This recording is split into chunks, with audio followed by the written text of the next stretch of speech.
अरुणः शन्नो भवत्वर्यमा शन्न इन्द्रो बृहस्पतिः शन्नो विष्णुरुक्रमः नमो ब्रह्मणे नमस्ते वायो त्वमेव प्रत्यक्षं ब्रह्मासि त्वामेव प्रत्यक्षं ब्रह्म वदिष्यामि ऋतं वदिष्यामि सत्यं वदिष्यामि तन्मामवतु तद्भक्तारमवतु अवतु माम् अवतु भक्तारम् ओम शांति शांति शांति केलं चालू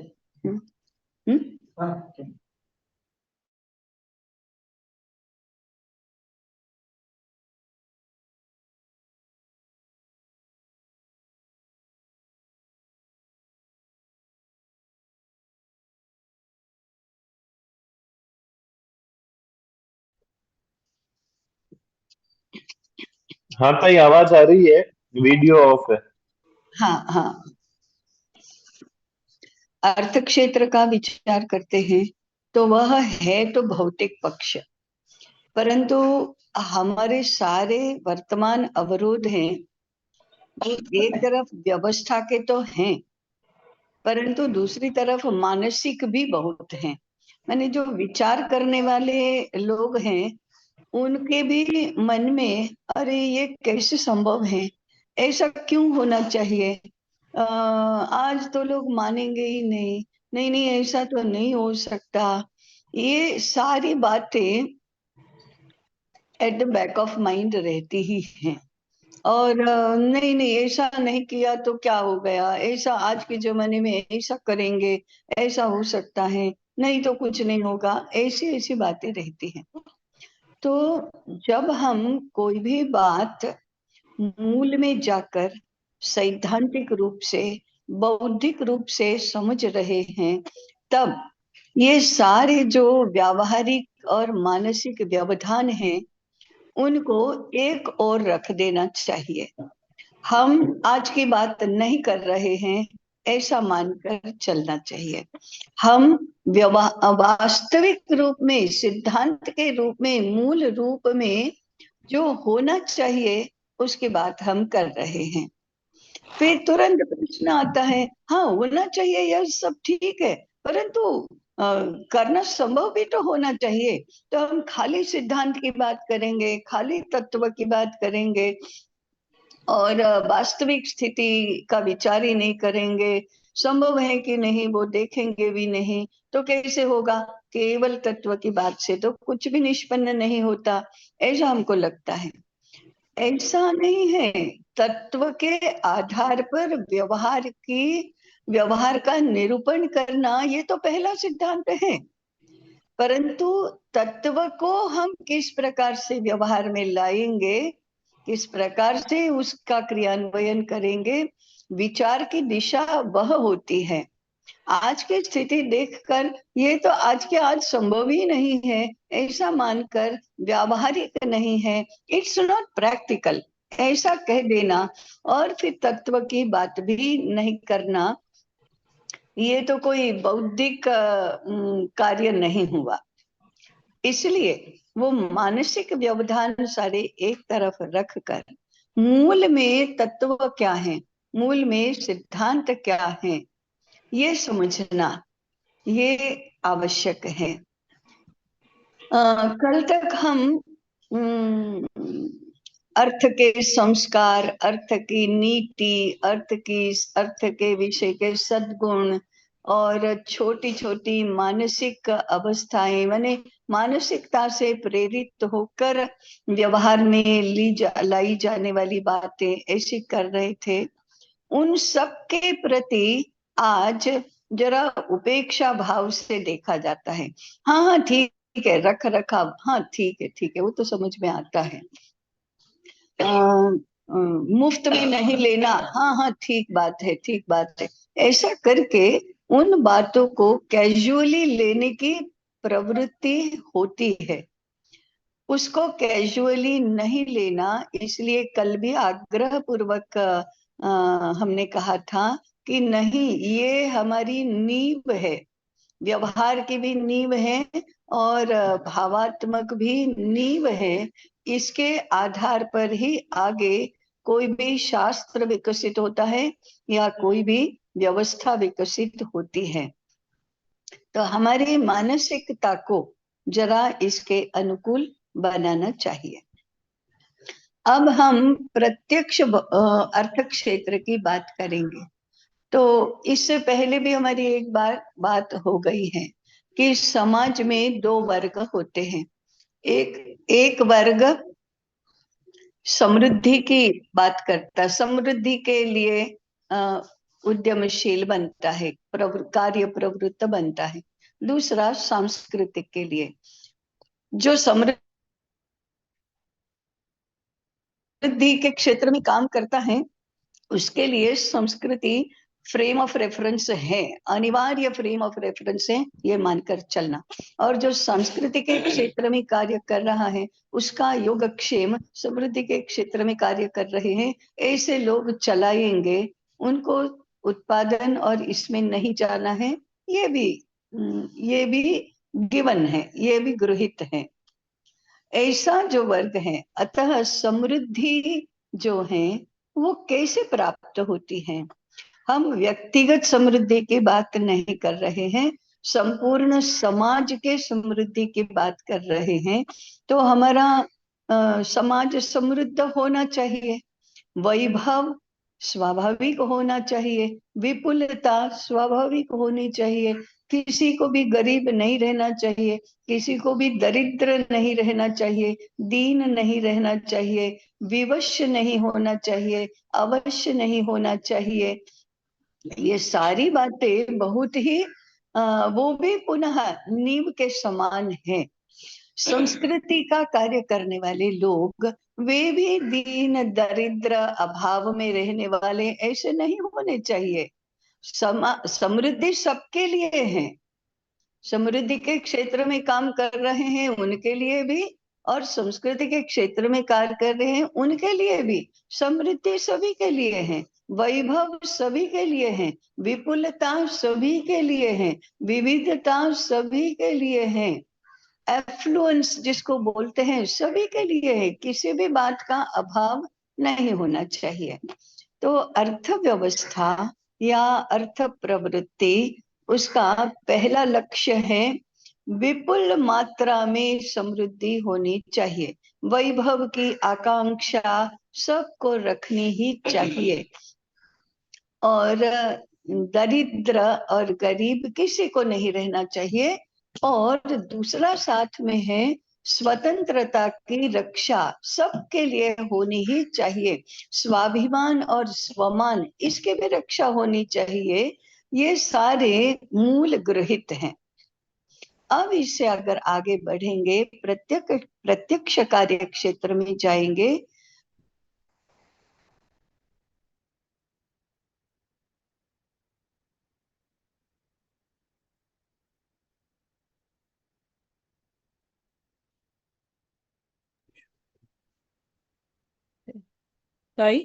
समाज की समृद्धि का आधार भौतिक पदार्थों पर है। ये इक्वेशन हमको मूल में से स्वीकार करना चाहिए, सांस्कृतिक क्षेत्र के साथ संबंध नहीं है। आज ऐसा नहीं है, इसलिए हमको समझने में बहुत कठिन जाता है। परंतु पहली बात यह है कि समृद्धि का आधार भौतिक पदार्थों की विपुलता और विविधता, उत्कृष्टता, ये है। भौतिक पदार्थों का मूल आधार, भौतिक पदार्थों से प्राप्त होने वाली समृद्धि, इसका आधार क्या है? तो सबसे पहले हमारे प्राकृतिक संसाधन ये हैं। प्राकृतिक संसाधन हमको सबको मालूम है, वृक्ष, वनस्पति, प्राणी मात्र, और भौतिक तो शुद्ध पंच महाभूतात्मक है। तो हमारी भूमि कैसी है? हमारा पानी कैसा है, हमारा तापमान कैसा है, हमारा वायु कैसा है, जलवायु बोलते ही हैं, वो कैसा है, हमारा आकाश कैसा है, पंच महाभूतात्मक समृद्धि हमें कितनी प्राप्त हुई है, ये पहला स्रोत है। समृद्धि का स्रोत तो यही है। और इसके आधार पर हम देखेंगे तो भारत मूलतः समृद्ध देश है। भारत की भूमि की उर्वरा शक्ति, पानी की पोषकता, वायु और अग्नि का समशीतोष्ण तापमान, ये सब भौतिक समृद्धि का मूल स्रोत है। और इसलिए इनको खराब नहीं करना, ये पहला सिद्धांत है। किसी भी प्रकार से खराब नहीं करना। खराब करने को कहते हैं आज प्रदूषण। प्रदूषण नहीं करना, प्रदूषण नहीं होने देना, ये आर्थिक सिद्धांत है, ऐसा भी हमने माना।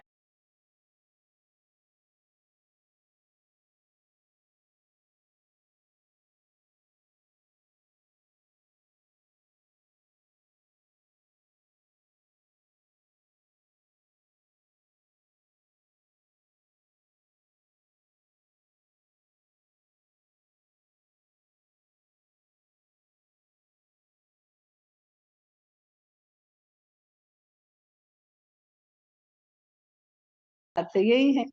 अब पूजा करने का प्रकार कैसा है? पूजा करने मैंने हम मंदिर में भगवान की मूर्ति है, उसकी पूजा करते हैं तो षोडशोपचार पूजा करते हैं। अभिषेक है, वस्त्र है, नैवेद्य है, आरती है, वो सब करते हैं। प्रतिमा की पूजा ऐसे की जाती है। भूमि की पूजा ऐसे नहीं की जाती, नदी की पूजा ऐसे नहीं की जाती। वो कोई पत्थर की प्रतिमा नहीं है या मनुष्य की आकृति नहीं है, तो षोडशोपचार पूजा नहीं की जा सकती। तो धरती की पूजा कैसे करना, पानी की पूजा कैसे करना, उसके प्रति आदर सम्मान कैसे व्यक्त करना? पहली बात है खराब नहीं करना। दूसरी बात है पवित्र होकर ही उसका प्रयोग करना। उस इसलिए हमारे वेदों का सूक्त है, माता भूमि ही पुत्रो हम पृथिव्याः। भूमि हमारी माता है। अब माता कहा तो समझ में आता है कि उसके साथ कैसा व्यवहार करना। नदी को लोक माता कहते ही हैं। वेदों में तो इन सभी को देवता कहा है, वायु देवता, अग्नि देवता, भूमि देवी है, नदी देवी है, आकाश पिता है, भूमि माता है, ऐसे ही कहा है। तो पहली बात प्राकृतिक संसाधन, ये समृद्धि का मूल स्रोत है। दूसरा है इस प्रकृति की संपदा का हमारे हाथ और हमारी बुद्धि कितने निर्माण क्षम है, इसके ऊपर है। सीधी सीधी मिट्टी खाई नहीं जाती, सीधा सीधा नदी का पानी पीकर जीवन नहीं चलता। तो हमें वस्तुएं चाहिए, पदार्थ चाहिए, माने विभिन्न प्रकार की वस्तुएं चाहिए। सुवर्ण नहीं पहना जाता, सुवर्ण के अलंकार पहने जाते हैं। कपास नहीं पहना जाता, कपास से बना हुआ वस्त्र पहना जाता है। इसके लिए प्राकृतिक संपत्ति का उपयोग करके हाथ और उसके पीछे हाथ को चलाने वाली बुद्धि, दोनों ही कितने सक्षम है उसके ऊपर निर्भर करता है। तो बुद्धि और हाथ, इसके बारे में कैसे सोचना? तो हमारे हाथ निर्माण क्षम होने चाहिए, उसको वस्तुएं बनाना आना चाहिए। बनाने के लिए जो जो भी काम करने हैं वो आने चाहिए। अब इस काम करने में सहयोगी पूरा शरीर होता है, पैर भी होते हैं, आंखें भी होती हैं, ज्ञानेंद्रियां और कर्मेंद्रियां मिलकर जो शरीर बनता है। प्राण के कारण से, अन्न के कारण से जो बल मिलता है शरीर को, वो शरीर का बल भी होता है, शरीर का स्वास्थ्य भी होता है। तो कुल मिलाकर हाथ, और हाथ जिसका अंग है, वह पूरा शरीर कार्यक्षम होना चाहिए। उससे किए जाने वाले कार्य को श्रम कहते हैं। इसलिए दूसरी संपत्ति हमारी श्रम संपत्ति है। इस अर्थ में सबको श्रम करना आना चाहिए, माने हाथ कुशल कारीगर होने चाहिए। तो श्रम करने की शक्ति, श्रम करने का कौशल और श्रम करने की वृत्ति माने मानसिकता, ये तीनों बातें अनिवार्य है, सबके लिए अनिवार्य है। वन एंड ऑल, सबके लिए अनिवार्य है। जिनके पास यह नहीं है, जो इसका प्रयोग नहीं करना चाहता है, उसको तो खाना मिलना ही नहीं चाहिए, उसका पोषण किसी भी रूप में होना ही नहीं चाहिए, ऐसा सिद्धांत बनना चाहिए। हाँ, फिर कुछ लोग ऐसे होते हैं जो ऐसा नहीं करते। कौन नहीं करता? तो जो नहीं कर सकता वो नहीं करता। माने शिशु नहीं कर सकता, अति वृद्ध नहीं कर सकता, रोगी नहीं कर सकता, अपाहिज नहीं कर सकता। तो जो शारीरिक अक्षमता के कारण से काम नहीं कर सकता, श्रम नहीं कर सकता, उसका उसका योगक्षेम तो और लोग चलाएंगे, उसको श्रम करने से मुक्ति मिलेगी। परंतु श्रम करने योग्य नहीं बनना ये अपराध है। वो फिर चाहे सांस्कृतिक कार्य करने वाला हो, या चाहे सन्यासी हो, चाहे गृहस्थी हो, कोई भी हो, उसको श्रम करना आना चाहिए। उसकी बुद्धि इतनी विकसित होनी चाहिए, कल्पनाशीलता। विविधता कहाँ से निर्माण होती है? हाथ को तो वो करना आना चाहिए, वो बात ठीक है, लेकिन कल्पनाशीलता होनी चाहिए, अनुमान शक्ति होनी चाहिए। बुद्धि की जितनी भी क्षमताएं हैं उतनी सबकी सब श्रम के पीछे लगती है। तो श्रम करने वाला निर्बुद्ध होता है ऐसा नहीं है, या बुद्धि नहीं है वो श्रम करेगा, और बुद्धि है वो श्रम नहीं करेगा, ऐसा नियम नहीं है। जितने भी हमारे कला के माने उत्कृष्टता के, विविधता के आविष्कार भौतिक पदार्थों में हुए हैं, वो तो बुद्धि के कारण से हुए हैं, कल्पनाशीलता के कारण से हुए हैं, बुद्धि की जितनी क्षमता है उसके कारण से हुए हैं। इसलिए आज जो हम कहते हैं ना कि बुद्धिजीवी लोग और श्रमजीवी लोग, ये जो विभाजन है वही अत्यंत निर्बुद्ध ऐसा विभाजन है। श्रमजीवी माने श्रम बेचकर जो पैसा लेता है, फिर वो चाहे मजदूरी करता हो, श्रमजीवी अधिकांश मजदूर को कहा जाता है, और बुद्धिजीवी अधिकांश लिखने पढ़ने का नौकर बनकर काम करता है, उसको कहा जाता है श्रम बेचता है वो श्रमजीवी, बुद्धि बेचता है वो बुद्धिजीवी, ज्ञान बेचता है वो शिक्षक।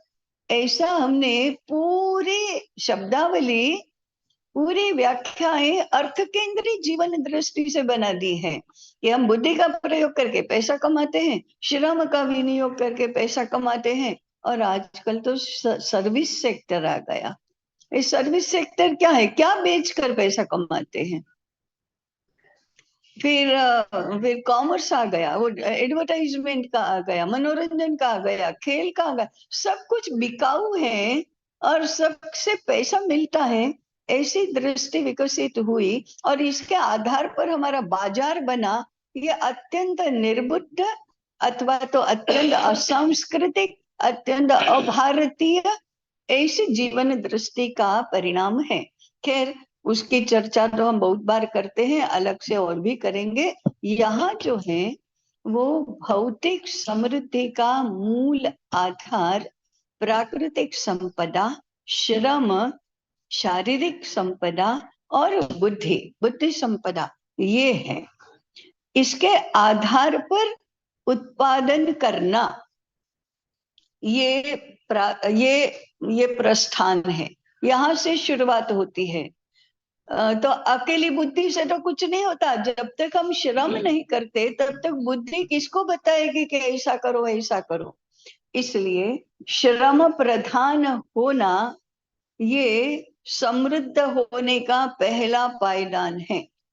और इसलिए घर में, विद्यालय में, बाहर बाजार में, समाज में सर्वत्र श्रम करने वालों का प्राधान्य होना चाहिए, श्रम करने वालों का सम्मान होना चाहिए, श्रम करने वालों का, बुद्धिपूर्वक श्रम करने वालों की प्रतिष्ठा बननी चाहिए और इसकी शिक्षा सबको मिलनी चाहिए। इसको कहेंगे उत्पादन। ये उत्पादन करना, उत्पादन जिसके द्वारा होता है वो है उत्पादक, और जहां होता है वह होती है कार्यशाला, जिसको कारखाना बोला जाता है, कार्यशाला। और जिस व्यवस्था में होती है उसको कहते हैं उद्योग। ये उद्योग प्रधान, तो भारत हमेशा उद्योग प्रधान देश रहा है। उद्योग और कृषि, इन दोनों को अलग करने वाले की सोच भी कुछ कुछ मात्रा में तो गड़बड़ ही है। कृषि प्रधान और उद्योग प्रधान क्या होता है? ये सारा उद्योग ही उद्योग है। इसलिए उद्योग करना ये हमारे शिक्षा क्रम का सबसे पहला ये विषय होना चाहिए, सबसे महत्वपूर्ण विषय होना चाहिए। समृद्धि के क्षेत्र में यहाँ से शुरुआत होती है। तो श्रम और निर्माण, ये उत्पादन, ये पहली बात है। अब ये उत्पादन के लिए दृष्टि क्या होना, ये तो हमने कल बात की ही थी कि उत्पादन क्यों होना, समाज को समृद्ध बनाने के लिए, सबकी भौतिक आवश्यकताओं की पूर्ति करने के लिए, और मेरे लिए नहीं, सबकी आवश्यकताओं की पूर्ति करने के लिए मुझे उद्योग करना है। ये बात तो सही है। इसलिए उद्योग में, उत्पादन में तीन बातों की शर्त है, तीन नियम है। पहला, उत्पादन करने वाले उत्पादन जिन संसाधनों से होता है, माने भौतिक संपदा, उसकी हानि नहीं करना, उसकी जो निर्माणशीलता है, उसकी जो साइकिल है वो बनी रहना, उसको भंग नहीं करना, उसकी हानि नहीं करना, अर्थात प्रदूषण नहीं होना। तो ऐसी किसी भी पदार्थ का उत्पादन हम नहीं कर सकते, ये नियम है संस्कृति ने दिया हुआ। तो संस्कृति के नियम से ही उत्पादन का क्षेत्र अथवा समृद्धि का क्षेत्र चलता है। इसलिए प्रदूषण जरा भी होने की संभावना है ऐसे पदार्थों के उत्पादन, या जिस प्रक्रिया से भी होता है उस प्रक्रिया से होने वाले उत्पादन पर, पदार्थ और प्रक्रिया दोनों ही ये नहीं कर सकते। ये कड़क नियम है, इसका जरा भी भंग नहीं कर सकते, उसमें जरा भी शिथिलता नहीं बरत सकते, क्योंकि ये तो बहुत ही अंततोगत्वा हमारे लिए विनाश का ही रास्ता है। दूसरा, उपभोक्ता के स्वास्थ्य की हानि नहीं होनी चाहिए। प्रदूषण ये प्रकृति का स्वास्थ्य खराब करना है, रोग ये मनुष्य का, उपभोक्ता का स्वास्थ्य खराब करना है। तो उपभोक्ता का और उत्पादक का भी स्वास्थ्य खराब न हो, ऐसे ही पदार्थों का उत्पादन कर सकते हैं, ये दूसरी शर्त है, अनिवार्य शर्त है। तीसरा, श्रम करने वाले को स्वमान, स्वाभिमान और स्वतंत्रता, स्वायत्तता, इसकी हानि नहीं होनी चाहिए। श्रम करने वाले के इसी प्रकार से उत्पादन करना चाहिए, इसके अलावा किसी भी प्रकार से उत्पादन नहीं हो सकता। ये पहले पहले पहले आधारभूत नियम है। थोड़ा एक क्षण के लिए सोचिए कि क्या क्या बंद हो जाएगा आज, कि सब कौन सी बातों का निषेध है, पूर्ण रूप से निषेध है। प्लास्टिक पूर्ण रूप से निषेध है, रसायन, विभिन्न प्रकार के पेस्टिसाइड्स और उर्वरक संपूर्ण निषेध है। पेट्रोल से चलने वाले यंत्रों से होने वाली खेती पूर्ण रूप से निषेध है। इसी प्रकार से तैयार होने वाले वस्त्र या अन्य सामान पूर्ण रूप से निषेध है। हमारी रसोई में प्रयोग में आने वाले यंत्र पूर्ण रूप से निषेध है, क्योंकि पर्यावरण और स्वास्थ्य दोनों के लिए हानिकारक हैं। इस मामले में सुविधा ये राक्षसी गुण वाला शब्द है। सुविधा के लिए तो हम ये सब करते हैं, विपुलता के लिए करते हैं, पहले तो सुविधा के लिए करते हैं। तो ये 3 शर्त हैं। हम आगे बढ़ेंगे सूत्र सूत्र समझकर। ये 3 बातें महत्वपूर्ण हैं। अगर हम स्वमान, स्वाभिमान, स्वायत्तता, स्वतंत्रता इसका विचार नहीं करेंगे तो पूरा समाज, अधिकांश लोग मजदूर और नौकर ही हो जाएंगे। नौकरों और मजदूरों का बना समाज पूर्ण समाज का, अपना पूर्ण राष्ट्र का स्वातंत्र्य नहीं संभाल सकते। स्वातंत्र्य की उनको कीमत भी नहीं होती। हम स्वयं स्वतंत्र नहीं है, क्या देश स्वतंत्र होगा? उनको समझ में ही नहीं आता कि देश की स्वतंत्रता ये कितना बड़ा मूल्य है, क्योंकि उनकी अपनी स्वतंत्रता नहीं है। अपनी स्वतंत्रता की रक्षा करने के लिए कुछ भी नहीं कर सकते, वो देश की स्वतंत्रता के लिए क्या करेंगे? हाँ, वो ठीक है, पाकिस्तान के सामने मैच जीत गए तो पटाखे फोड़ना या मिठाई खाना, ये सारी फिजूल बातें हैं, उनसे क्या संबंध है? सही में स्वतंत्रता, स्वमान, स्वाभिमान, इसकी रक्षा फिर हम नहीं कर सकते। इसलिए उत्पादन के लिए ये 3 बातें आवश्यक है। उसके बाद विपुल मात्रा में उत्पादन करना, इसकी हमने कल ही चर्चा की है। इससे हम संग्रह बचत कर सके, उत्पादित वस्तुओं की भी बचत कर सके, संग्रह कर सके इतनी मात्रा में। इसलिए कितना उत्पादन करना, कौन सी चीज का उत्पादन करना, किसने किस बात का उत्पादन करना, ये सब एक व्यवस्था का विषय है। तो ये इसके आधार पर हमारी जाति व्यवस्था बनी थी, ये भी गिवन है।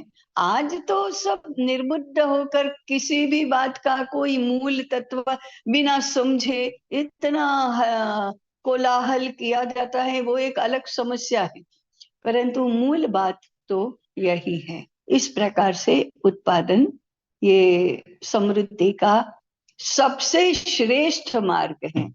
इसलिए उद्योगी बनना ये सबके लिए आवश्यक है, चाहे आपको सांस्कृतिक क्षेत्र में काम करना हो, चाहे समृद्धि के क्षेत्र में काम करना हो, उद्योगी तो बनना ही चाहिए और इसकी शिक्षा अनिवार्य होनी चाहिए।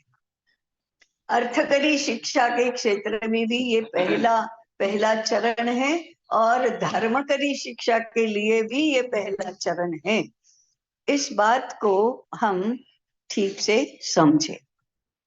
उत्पादन के बाद वितरण की बात आती है। अब वितरण क्यों आवश्यक है? उत्पादन करने वाले लोगों को तो सब मिलेगा, परंतु समाज में सबके सब लोग उत्पादन करने वाले नहीं होते हैं। ये तो हमने अभी देखा, सांस्कृतिक क्षेत्र में काम करने वाले नहीं होते, उत्पादन नहीं करते। नौकरी के क्षेत्र में, व्यवस्थाओं के क्षेत्र में काम करने वाले उत्पादन नहीं करते।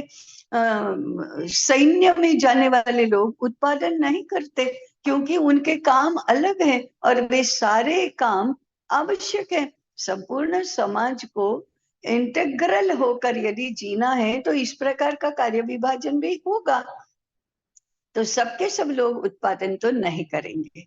अब जो लोग उत्पादन नहीं करते हैं उनके तक उत्पादित वस्तुएं तो पहुंचनी चाहिए।